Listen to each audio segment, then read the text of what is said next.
Welcome back to History Class with Dr. W and our continuation of the discussion of American cultural history. In previous lectures, we've talked about culture among Native Americans and African Americans in early America. And in this lecture, we're going to turn to a discussion of education, literacy, and the evolution of literature, newspapers, and other forms of reading and writing in the early United States. Another distinction between North and South in the early colonial era and early United States was a greater emphasis on literacy and education in the North. Again, this has its roots in the earliest European settlements. New England was first settled by pilgrims and especially Puritans, whose religious fervor required the individual reading of the Bible. By definition, then, Puritans had to be able to read, as salvation lay in each individual's ability to read the Bible. Traditions born in these Puritan settlements extended down through the generations, and the northern colonies saw the establishment of most of the early and strongest schools and universities in the country. A collection of these early and elite colleges, today known as the Ivy League, remain the standard for elite education in the country even today. This emphasis on literacy was reflected in a proliferation of newspapers, pamphlets, and books in the North. Another popular genre was the almanac, which offered farmers and townspeople guidance on the weather, seasons, and agricultural methods. The most popular and famous such publication was Poor Richard's Almanac, written and published by Benjamin Franklin. At its height, Poor Richard's Almanac sold tens of thousands of copies and elevated Franklin's reputation as one of the top writers, thinkers, and satirists in the country. The South, in contrast, placed little emphasis on education. Elite landholders, of course, could be highly educated, traveling to Europe, employing tutors, learning several languages, and compiling large private libraries, among other things.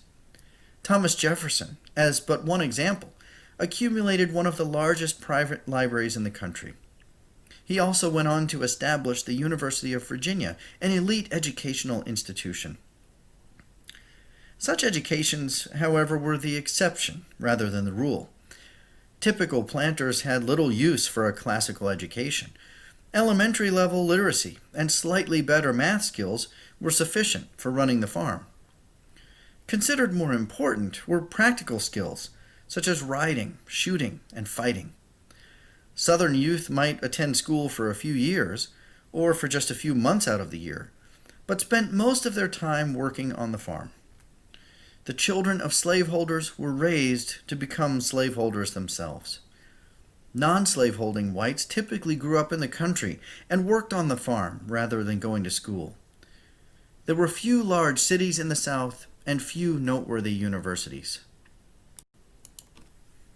Literacy among the colonial elites was reflected in the growing number of newspapers, pamphlets, and books, along with sermons and speeches that circulated widely among the colonies. Leading voices in the colonies began reading each other's work and communicating with each other, a process that was instrumental in leading to the American Revolution. In 1764, leaders in Boston formed the Committee of Correspondence to coordinate efforts in opposition to Britain's increasingly strict tax policies. New York did the same the following year, followed by Virginia and other colonies. Newspapers, pamphlets, and transcriptions of speeches flowed throughout the colonies, lending to a growing sense of unity between what had once been 13 very much separate and independent colonies. These revolutionaries found a common voice in opposition to the Stamp Act of 1765, among other acts. This act, which placed a tax upon supplies commonly used in publishing, such as paper, ink, and documents, only further incited resistance among the colony's most literate and vocal citizens. Publishers and writers such as Samuel Adams are remembered among the most important of the revolutionary heroes. Perhaps no voice was more important than Thomas Paine, whose pamphlet Common Sense in 1776 gave voice to the thoughts many colonists shared and offered a powerful rejoinder to British policies. Paine's words were key in fueling the growing flame of revolutionary passion in the colonies. This emphasis on literacy, publishing, and spreading information continued throughout and after the Revolutionary period, and helped to publicize and promote important foundational documents such as the Declaration of Independence, the Constitution, and the Bill of Rights. It continued as the new nation took shape, as evidenced by the creation of the U.S. Postal Service in 1792. This period also saw the birth of a budding American literary tradition, including some novels geared to a female audience, such as William Hill Brown's The Power of Sympathy, published in 1789, and Susanna Rowson's Charlotte Temple, published in 1791, both of which involved young women resisting seduction.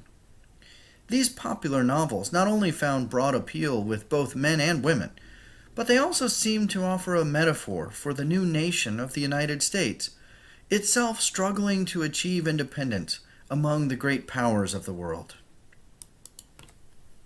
As the United States grew in the early 19th century, its culture represented an odd irony, both a reliance on and admiration for British culture, and a desire to break away from British traditions and to create new ones. Even as we threw off British rule, American elites purchased British furniture and goods to fill their homes, sent their sons abroad to attend elite British universities, carried on many traditions common to British culture, and based elements of the new government on the British model. At the same time, some Americans boycotted or even destroyed British goods. This push and pull with British culture is reflected in the development of what would eventually become America's pastime, baseball. Actually, more popular in the United States prior to the Civil War was the British game of cricket. Intent on finding an American game, however, American sportsmen developed their own game, baseball, which evolved from cricket and another children's game called rounders. The fact that it was not British was at least one factor in the eventual rise of baseball as America's game. We will talk about this process in much more detail in a future lecture. In our next lecture, we'll move a little bit more forward in time and talk about culture in the growing cities of the United States in the early 19th century.